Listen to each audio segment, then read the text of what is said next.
ये कहानी एक 50 साल की आदमी हम्बर्ट की, जिसे एक 14 साल की लड़की से प्यार हो जाता है और वो उसे पाने के लिए उसकी माँ से शादी कर लेता है और दोनों तमाम हदें पार कर देते हैं। इस मूवी का नाम है लॉलिता, जो कि एक सच्ची घटना के ऊपर आधारित है। तो मूवी शुरू होती है 1950 अमेरिका में, जहाँ हम लोग हम्बर्ट को गाड़ी चलाते हुए देख पाते हैं, जिसके मुंह पे खून लगा हुआ था और वो किसी के ख्याल में खोया हुआ था। वो कहता है कि लॉलिता मेरी प्यार थी, मेरी जिंदगी थी। इसके बाद हमें हम्बर्ट की बचपन दिखाई जाती है, जब वो 14 साल का था और फ्रांस में रहता था। तभी उसके टाउन में एनाबेल नाम की एक 14 साल की लड़की आती है, जिसे देखते ही हम्बर्ट को उससे प्यार हो जाता है और एनाबेल भी उसे प्यार करने लगती है। ये उनकी जिंदगी की सबसे अनमोल पल थी और जल्दी दोनों के बीच में शारीरिक संबंध भी बनते हैं। लेकिन उनका प्यार ज्यादा दिन नहीं टिक पाता है, क्योंकि एक बीमारी के चलते एनाबेल की मौत हो जाती है, जिससे हम्बर्ट पूरी तरह से टूट जाता है। इस घटना के बाद उसे कभी किसी से प्यार नहीं होता और उसकी पूरी जवानी एनाबेल जैसी लड़की को ढूंढने में निकल जाती है। अब इस घटना को बहुत साल बीत जाते हैं और हम्बर्ट अब एक 40 साल का अधेड़ उम्र का आदमी है। उसे अमेरिका के बियर्डस्ली कॉलेज में एक प्रोफेसर की जॉब मिलती है, जो उसे नेक्स्ट सेमेस्टर से ज्वाइन करना था। लेकिन वो समर की छुट्टी में ही अमेरिका के लिए निकल पड़ता है, क्योंकि वो एक नोवेल लिख रहा था जिसको उसे इसी छुट्टी के अंदर कंप्लीट करना था।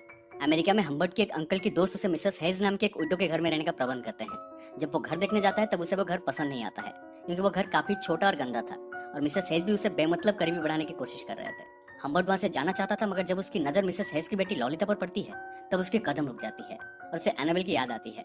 लॉलिता बिल्कुल एनाबेल की तरह ही खूबसूरत थी और उसकी उम्र भी ठीक उतनी ही थी जितनी एनाबेल की थी। जब हम्बर्ट को उससे प्यार हुआ था, उसकी पूरी जवानी एनाबेल जैसी लड़की की तलाश में बीत गई थी।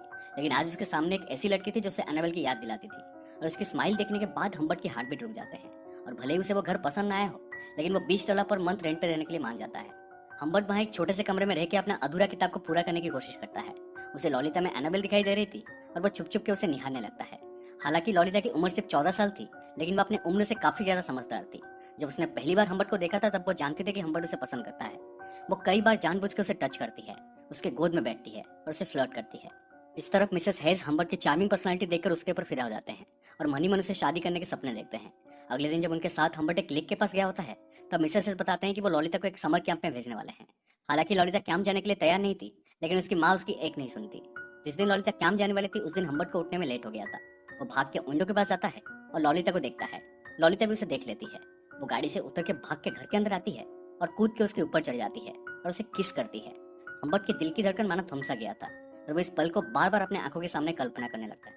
लॉलिता के कैंप जाने के बाद मिसेस हेज उनके मेड के हाथ से हम्बर्ट को एक लेटर भिजवाते हैं, जिसमें उन्होंने उसे शादी करने के लिए प्रपोज किए थे। हम्बर्ट भी उनसे शादी करने के लिए मान जाता है, क्योंकि यही सबसे बेस्ट तरीका था लॉलिता के करीब रहने का। दोनों शादी करते हैं और हम्बर्ट लॉलिता के कैंप से वापस आने का इंतजार करता है। अब तक उसके ऊपर लॉलिता का जादू पूरी तरह से छा चुका था और वो मिसेस हेज के साथ शारीरिक संबंध को अवॉइड करने के लिए उन्हें नींद की गोली देने लगता है। मिसेस हेज को हम्बर्ट और लॉलिता के बीच के रिश्ते के बारे में कुछ भी मालूम नहीं था और ये उन दोनों का एक सीक्रेट था। मगर ये सीक्रेट ज्यादा दिन अंधेरे में नहीं रह पाता। एक दिन जब हम्बर्ट घर पर नहीं होता है, तब मिसेस हेज उसकी डायरी पढ़ लेते हैं और उन्हें लॉलिता के प्रति हम्बर्ट की ऑब्सेशन के बारे में पता चल जाती है। इतना ही नहीं, उस डायरी में हम्बर्ट ने उनके लिए काफी घटिया बातें लिखा था कि वो एक चिपको औरत है। हम्बर्ट घर वापस आने के बाद वो उसके ऊपर बरसने लगते हैं और कहते हैं कि तुम एक मॉन्स्टर हो। वो उससे सारे रिश्ते तोड़ के घर से बाहर निकल जाते हैं, मगर तभी अचानक उनकी एक्सीडेंट हो जाती है और वहीं पे उनकी मौत हो जाती है। हम्बर्ट को थोड़ा दुख तो होता है, लेकिन अब वो पूरी तरह से फ्री हो चुका था। लॉलिता के साथ उसके रिश्ते के ऊपर पाबंदी लगाने वाला अब कोई नहीं था। वो लॉलिता को उसकी माँ की मौत के बारे में नहीं बताता और कहता है कि वो हॉस्पिटल में है। वो उसे लेने के लिए कैंप जाता है और उसकी मासूमियत देखते ही वो उसके प्यार में फिर से पड़ जाता है। वो कहता है कि उसने उसे बहुत मिस किया, पर लॉलिता कहती है तुम मेरी परवाह नहीं करते, क्योंकि तुमने अभी तक मुझे किस नहीं किया है। लॉलिता की बोल्डनेस देख के हम्बर्ट एकदम चौंक जाता है और गाड़ी को एक साइड में रोकता है। दोनों पैशनेटली एक दूसरे को किस करने लगते हैं और दोस्तों, ये बस उनके रोमांटिक रिलेशनशिप की शुरुआत थी। हम्बर्ट कहता है कि उन्हें उस दिन एक होटल में रुकना है और अगले दिन वो लोग उसके माँ से मिलने के लिए हॉस्पिटल जाएंगे। होटल में लॉलिता की मुलाकात क्लेयर नाम की एक हैंडसम आदमी से होता है और वो उसके प्रति आकर्षित हो जाती है। हम्बर्ट की मुलाकात भी क्लेयर से होती है, बट वो उसे नाम से नहीं जानता।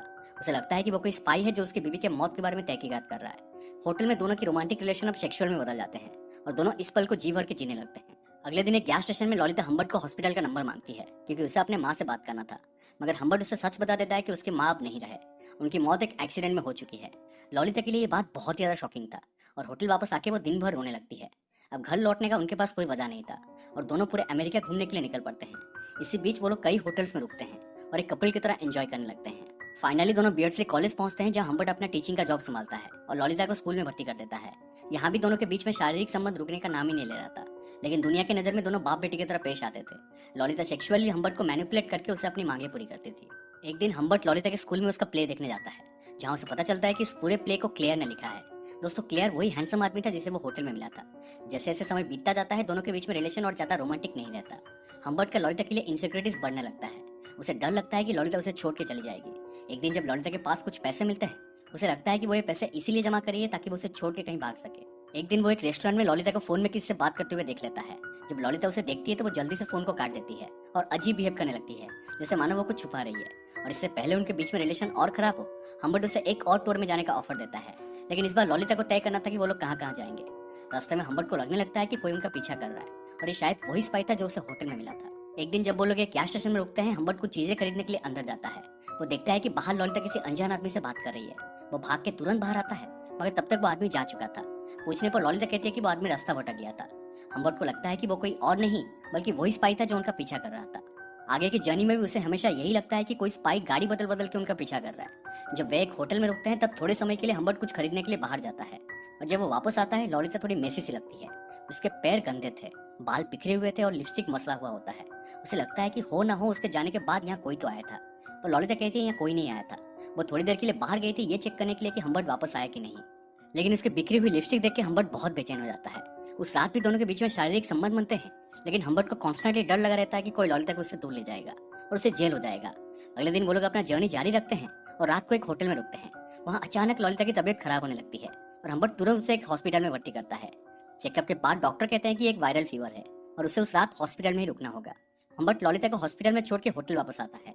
अगले दिन सुबह जब वो ललिता का खबर लेने के लिए हॉस्पिटल कॉल करता है तो उसे पता चलता है कि उसे वायरल फीवर नहीं हुआ था और सुबह तक वो ठीक भी हो गई थी। और फिर उसका अंकल आके उसे डिस्चार्ज करके अपने साथ लगे हैं।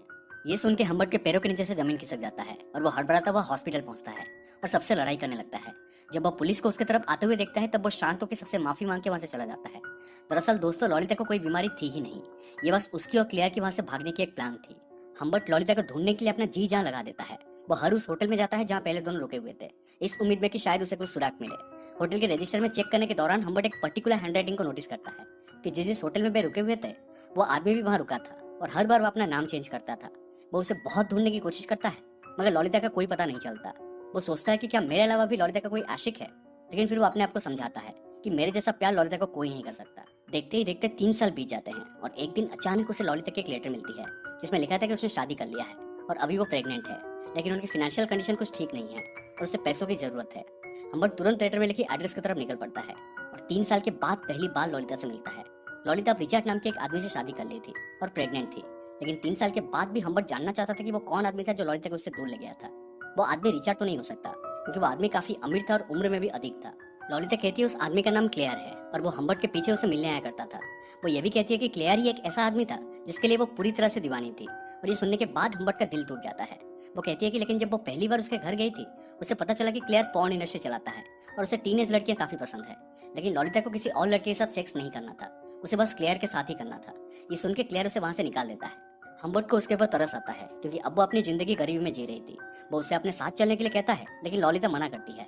वो कहती है कि वो उसके साथ और कहीं भी जाना नहीं चाहती है, इससे अच्छा था वो क्लेयर के साथ चली जाएगी। ये सुन के हम्बर्ट को बहुत ही ज्यादा तकलीफ होता है और आखिरी बार के लिए वो उसे जी भर के देखता है।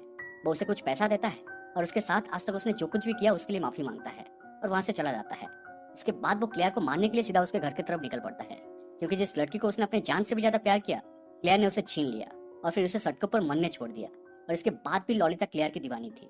हम्बर्ट क्लेयर की मैंशन पहुंचता है, लेकिन क्लेयर को अब कुछ याद नहीं था। उसे ना तो ललिता याद है ना तो हम्बर्ट याद है। वो कई लड़कियों के साथ ऐसा कर चुका है। पहले वो लड़कियों का पीछा करता है, फिर उन्हें प्ले में काम करने के लिए लालच देता है और फिर उन्हें यूज करके छोड़ देता है। जरूरी नहीं कि वो सबको याद रखे, मतलब गांडू आदमी गुनाह करने के बाद भी सब भूल चुका था। हम्बर्ट ललिता के बारे में उसे याद दिलाता है और कहता है कि वो उसे सजा देने आया है। अब क्लेयर को थोड़ा थोड़ा याद आता है और वो कहता है कि उसने उसके साथ जबरदस्ती नहीं किया है क्योंकि वो किसी भी लड़की के साथ कुछ कर नहीं सकता, वो इम्पोर्टेंट है। और ललिता अपनी मर्जी से यहाँ आई थी और जब उसे यहाँ काम अच्छा नहीं लगा तो अपनी मर्जी से यहाँ से चली गई थी। फिर क्लेयर अपना जान बचाने के लिए हम्बर्ट को इस मैंशन में रहने का ऑफर देता है जहाँ उसे डेली सुंदर सुंदर टीनेज लड़कियां मिलेगी। उसे हर वो सुख मिलेगा जिसका वो सपना देखता है। ये सुन के हम्बर्ट उसके ऊपर और भी ज्यादा गुस्सा हो जाता है क्योंकि ललिता के लिए उसका ऑब्सेशन सिर्फ सेक्सुअल नहीं था बल्कि इसमें इमोशन जुड़े हुए थे। वो क्लेयर के ऊपर कई बार गोली चला के उसे मार डालता है। इसके बाद वो वहां से निकल जाता है। और दोस्तों ये सीन मूवी का वही पहला वाला सीन था जहाँ हम्बर्ट गाड़ी चलाते हुए ललिता के ख्यालों में खोया हुआ था। क्लेयर के खून के जुल्म में पुलिस उसके पीछे पड़ी हुई है, लेकिन वो भागने की भी कोशिश नहीं करता। अब उसे अपनी जिंदगी की कोई परवाह नहीं थी क्योंकि जिस लड़की से उसने इतना प्यार किया वो उसे प्यार नहीं करती। पुलिस उसे अरेस्ट कर लेती है और उसे जेल हो जाता है। जेल में होने के 1 साल के अंदर एक बीमारी के चलते उसकी मौत हो जाती है और अगले ही महीने में ललिता अपने बच्चे को जन्म देके गुजर जाती है। और दोस्तों मूवी इसके साथ खत्म हो जाती है। इस मूवी के जरिए हमें यह बात बताने की कोशिश की गई है कि इस तरह की अवैध संपर्क का नतीजा अंत में कितना बुरा होता है और इससे लोगों की जिंदगी किस तरह से नष्ट होती है।